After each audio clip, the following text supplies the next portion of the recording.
Почитувани добро вечер. Ја следите емисијата Став. Вечерва разговараме со Мирољуб Голубовски, дипломиран инженер агроном и член на претседателството на Сдруженијето Пчела. Добро вечер, благодарам што одвоивте време за ова наше гостување. Добро вечер и благодарам на поканата. Каква е состојбата? Вообичаено на крајот на септември, на октомври се одржува добро познатата манифестација, традиционална со низа години наназад веќе денови на мед. Ќе се одржи ли оваа година? Какви се плановите со оглед на актуелната здравствена состојба? Така, значи, Пчеларското здружение Пчела од Куманово е можеби едно од поретките здруженија во Македонија кое што има огромна традиција. Значи, веќе 20 години, оваа година е 21 година, како во континуитет одржува манифестација денови на мед. За секоја година постои однапред програма која што се подготвува од страна на членовите на Сдруженијето. Исто така и оваа година, како и останатите години во минатото, многу размислувавме поради актуелнава ситуација на пандемијава со COVID-19. Светските препораки не само на национално ниво, него и во светот се ваквите манифестации, поголеми манифестации да бидат барем одложени поради одржување на дистанца, носење на маски, едноставно да нема групирање на повеќе луѓе на едно место. Исто така тоа се препораките на национално ниво и препораките на локалната самоуправа. Значи, председателството стварно во изминатиот пат размислуваше и бараше начини, решенија, идеи како оваа ситуација да се надмине, но имајќи предвид со актуелната состојба и имајќи предвид дека еве повторно бројот на ново заразени расне во континуитет, дефинитивно за оваа година донесовме одлука да манифестацијата се одложи, првенствено поради пандемијата, а второ и поради состојбата во пчеларството оваа година, поточно фактот дека не само во Куманово, туку на национално ниво во Македонија состојбата со приносите со мед годинава е навистина катастрофална. Имаше ли реакција од граѓаните или дали добивате реакции дали ќе се одржи манифестацијата, но и од пчеларите? Тие на овој начин разменува искуства и на манифестацијата учествуваа пчелари не само од Куманово, од североисточниот регион, туку од целата држава. Така.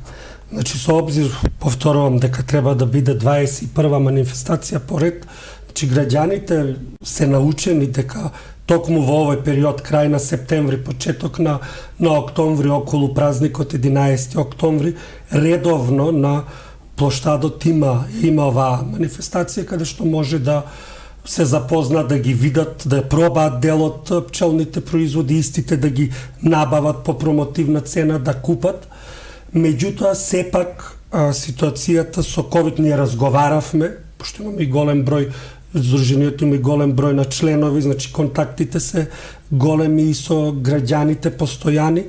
Разговаравме, меѓутоа ставот е тој дека сепак можноста дека некој ќе се зарази, ќе се инфицира за време на манифестацијата денови на мед е поголема, и го оправдува фактот што оваа година манифестацијата ќе се едноставно прескочи, меѓутоа секако штом ќе се создадат услови идната година, манифестацијата ќе се продолжи во најнормален ред.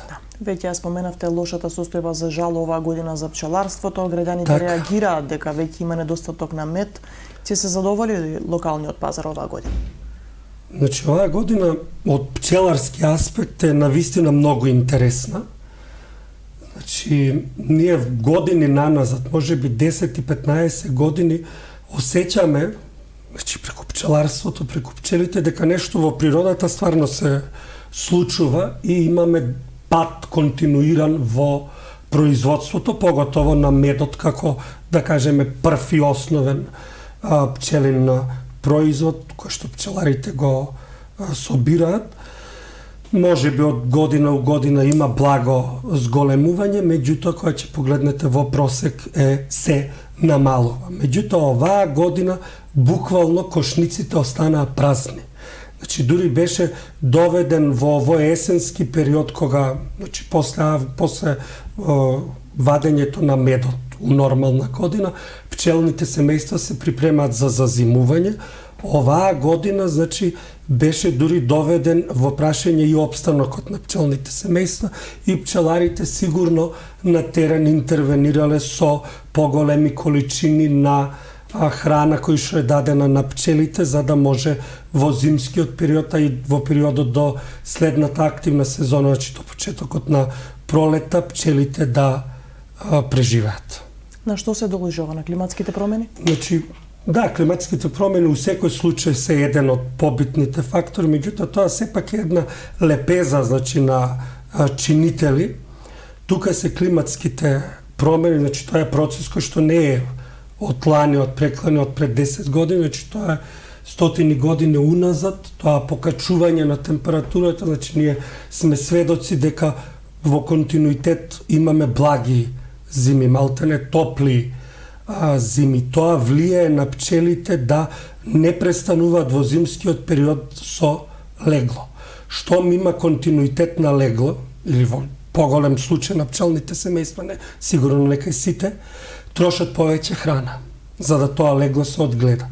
Штом трошат повеќе храна, автоматски се трошат самите себе, значи имаат повеќе работа и ги трошат оние зимски резерви на храна и нормално во пролета се доведува во прашање нивниот развиток, па и презимувањето. Значи така беше и со оваа година, значи блага зима. Понатаму пролета убаво стартува, пчелите почнаа да се развиваат, меѓутоа ни се случи несвојствено, нели, да во почеток на месец април 2 пати пада снег, значи ниски температури.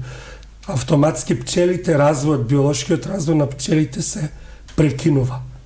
Тоа се надмина во некој процент, понатаму целата пролет, па и добар дел од летото, кога оној активната сезона во пчеларството, кога пчелите собираат нели нектар, полен, од кој што подоцна прават мед,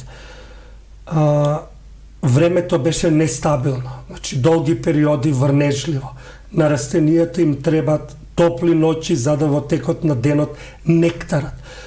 Имајте во предвид дека после секое врнење нектарот, паѓање на дожд, нектарот се исперува. Така, на растенијето наредните 3 дена му треба време за да се врати во нормала, да повторно почне да нектари. Дожд паѓаше во континуитет неколку недели, па скоро и месеци. Во тој период исто така имаше и ветрови, што на пчелите дополнително им оневозможува и мислам дека тоа допридонесе да е таква ситуацијата каква што е сега во моментот. Значи на терен, поготово во Кумановско, со контакт со пчеларите, во постојан контакт сме, значи стварно ситуацијата е да кошниците се празни, односно оној дел кај што треба да биде медот за пчеларот е празен. Значи тоа е еден фактор.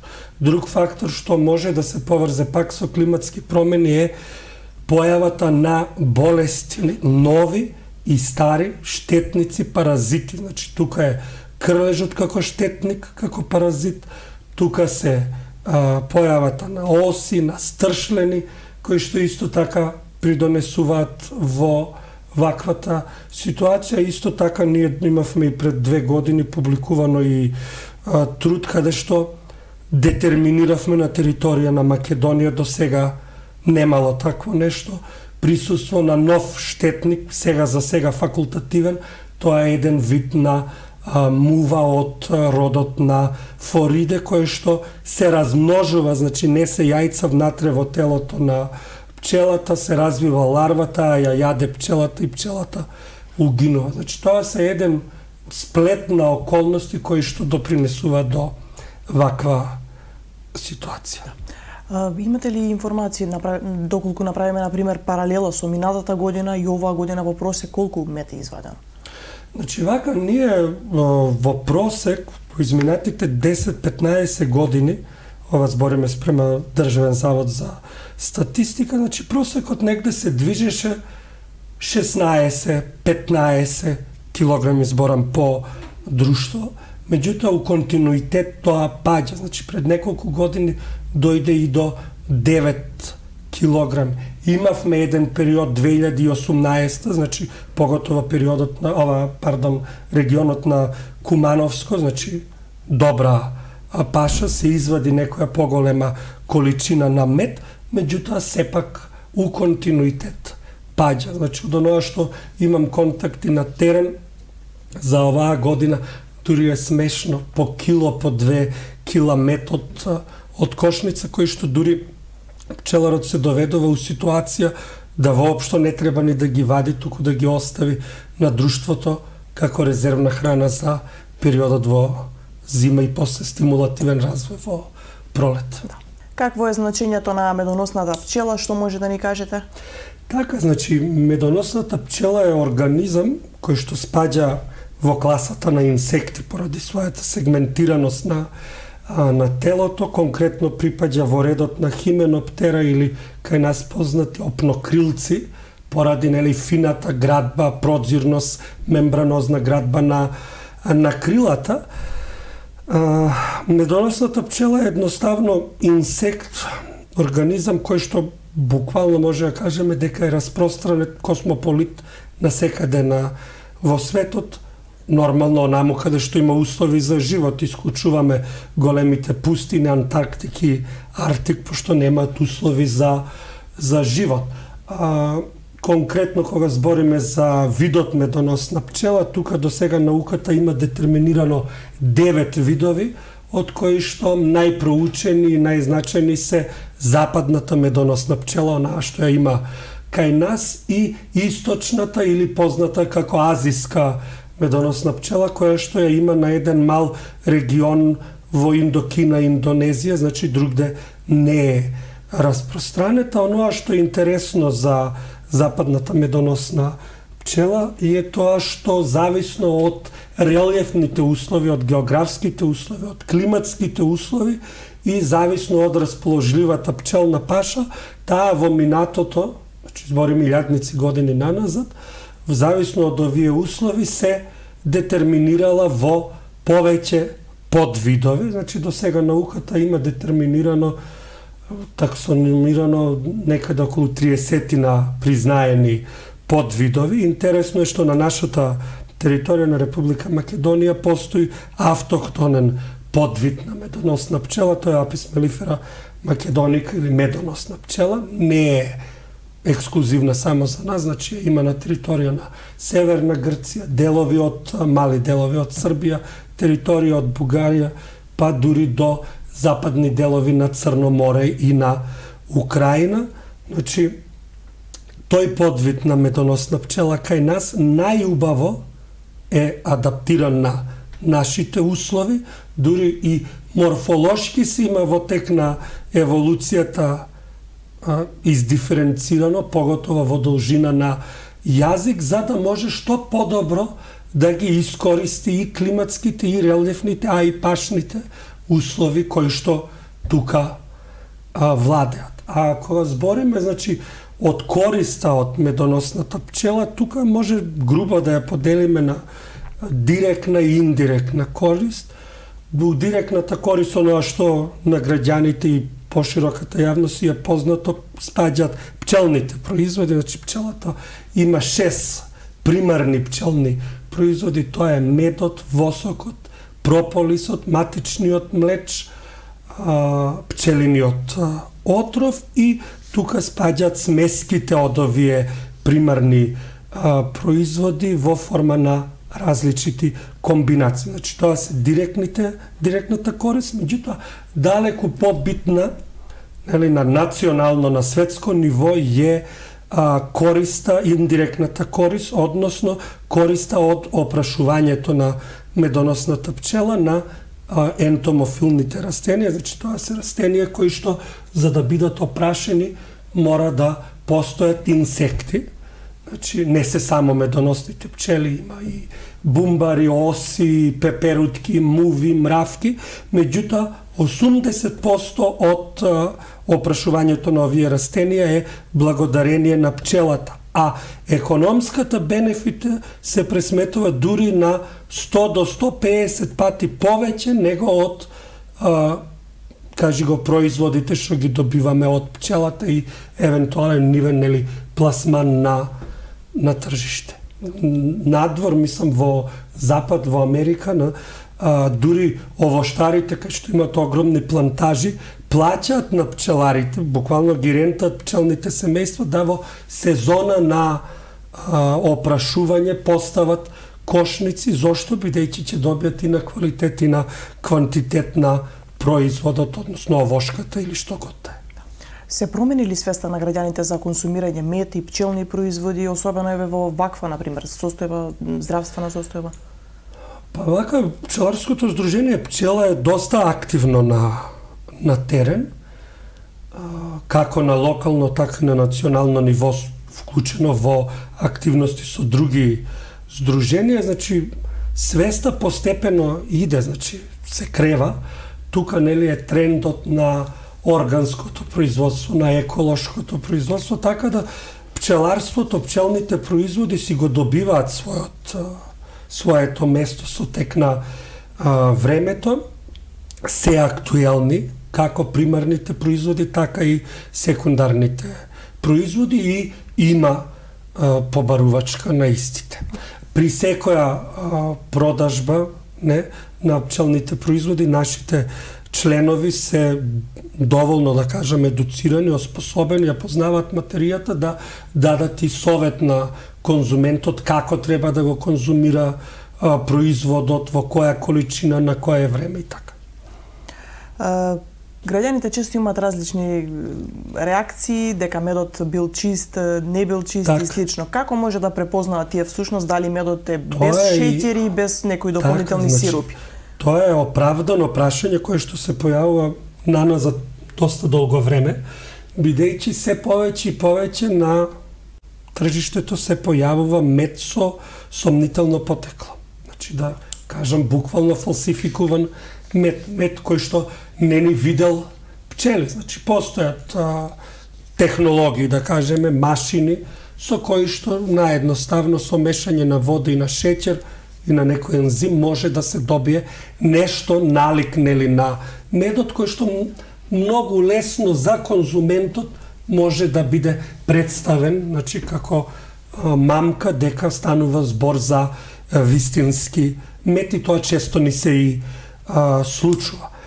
Значи, препознавањето на чистиот или на природниот мед не е така едноставна работа. Значи, најубаво е, сега збориме за поголеми количини кога се откупуваат не за 1 кило мед, да се направи хемиска анализа, значи на составот на медот, да се види составот на фруктоза, на гликоза, на сахароза, составот, процентот на вода и други нормално работи и можноста да се направи поленска анализа. Значи, природниот мед покрај друго содржи и делови, одредена количина на поленови зрнца, кои што пчелите у процесот на собирање на нектарот ги собрале и нив и тие природни ги има во поленот. Кај нас има и регистрирани институции, лаборатории кои што прават хемиска анализа, за поленска нема. Значи, хемиска анализа се прави на ветеринарниот факултет во Скопје и во институтот или центар за јавно здравје. Значи, таму има референтни лаборатории со акредитација кои што издаваат сертификати за таа работа. Инаку, во принцип, нели, за граѓаните, прва и основна работа е дека природниот мед кристализира. Значи, со тек на време, со стоење, со намалување на надворешните температури, природно е да медот кристализира, формира поситни, покрупни кристали, зависно од што растение, и конзистенцијата му се згуснува. Значи тоа не е како што вообичаено се зборува меѓу граѓаните дека медот е шекердисан или дека е ставано шеќер во него напротив, тоа е еден од индикаторите дека медот е природен. Не сите медови кристализираат, некои кристализираат побрзо, некои кристализираат поспоро, некои, збориме на светско ниво, има 1-2-3% од медови кои што воопшто не ни кристализираат, меѓутоа во наши услови тоа е еден од добри показатели дека медот е природен.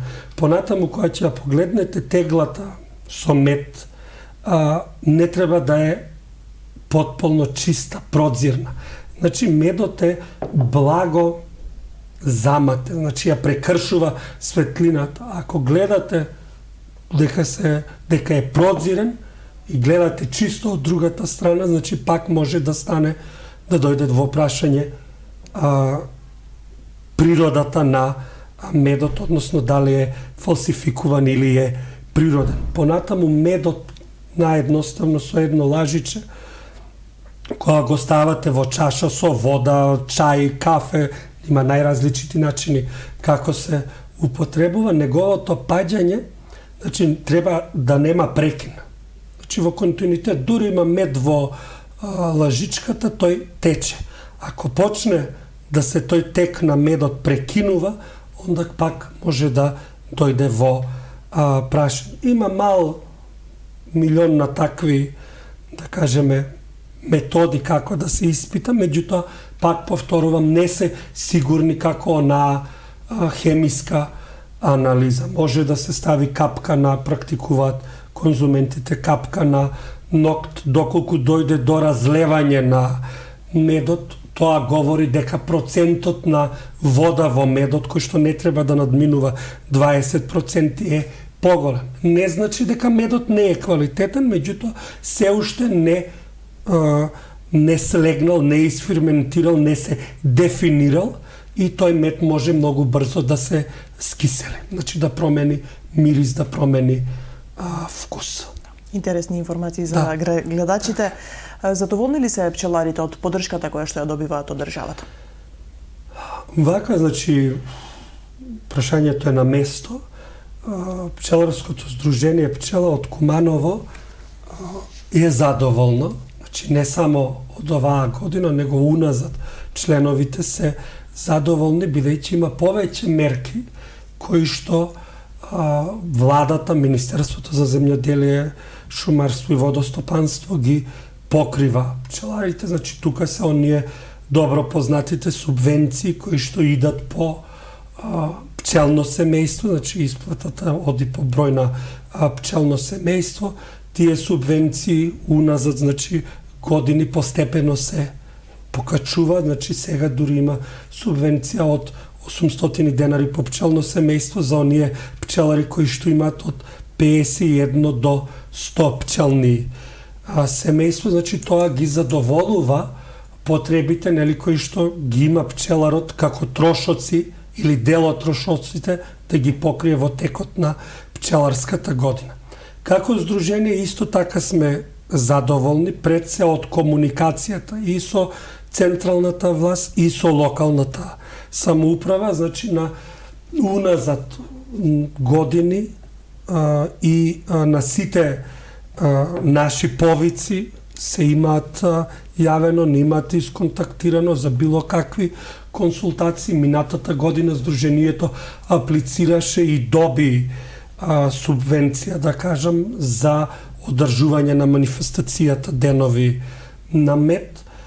Предпоставам дека и оваа година да беше ситуацијата во друга конотација, дека исто така ќе аплициравме и дека најверојатно ќе добиевме, така да тука не може да се жалиме, значи би било дури и срамно, секогаш нормално може подобро, меѓутоа треба да сме задоволни со оноа што го имаме и нормално таа соработка во иднина да се подобрува и од наша страна и од друга страна со заедничка соработка и унапредување.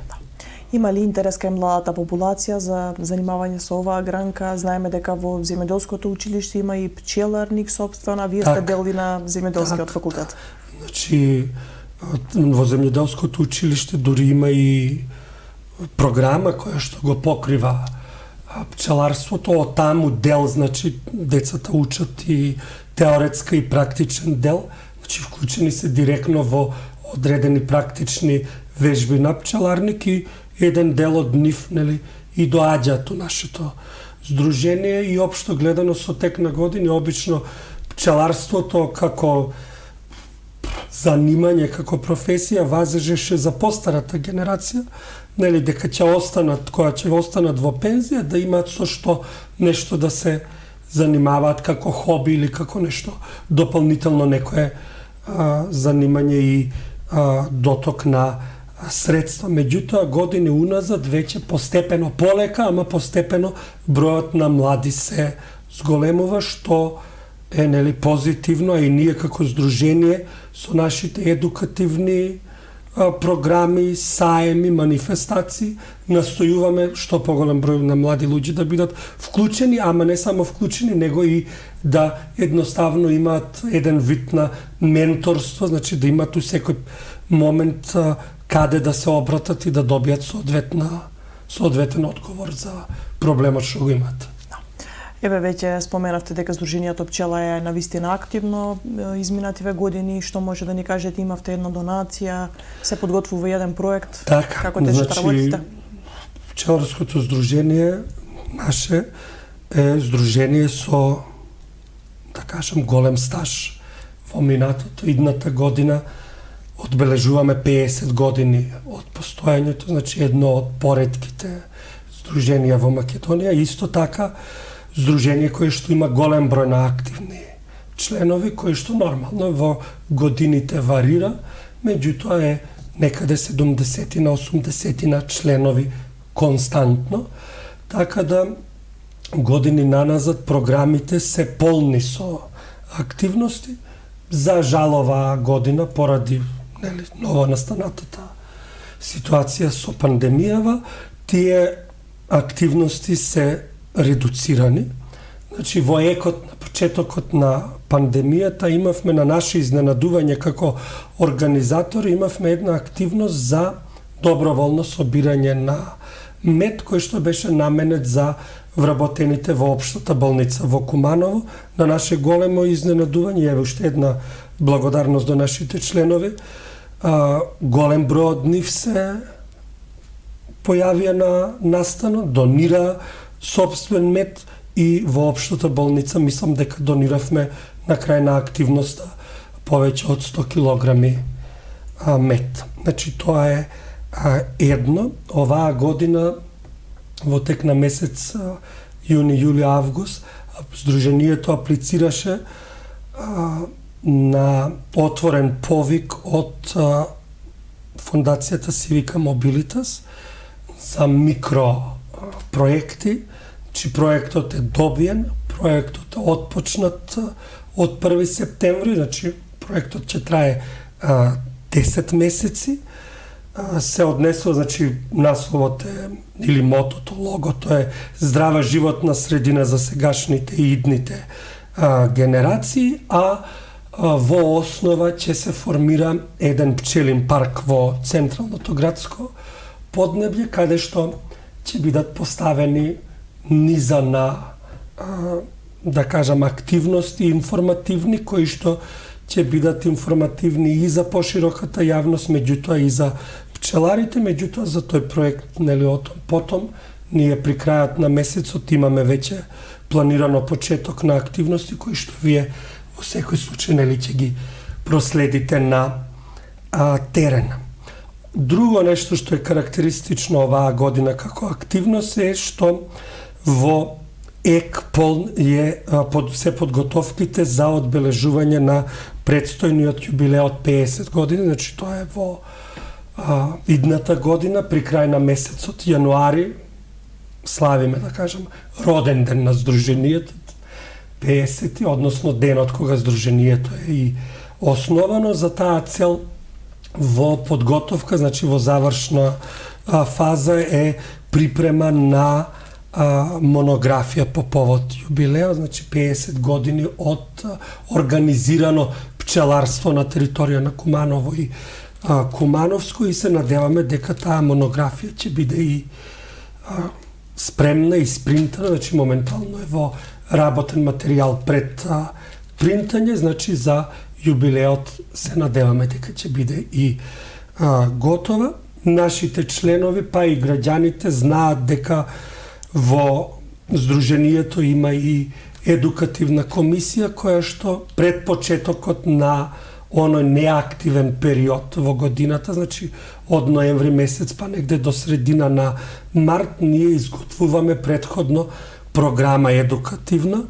Значи вообичаено пчеларите се собират еднашка неделно и има активност, нели, предавање, презентација или гледање на некое видео, така да тука е оној пренос на информации, на знаење, на искуство и така натаму.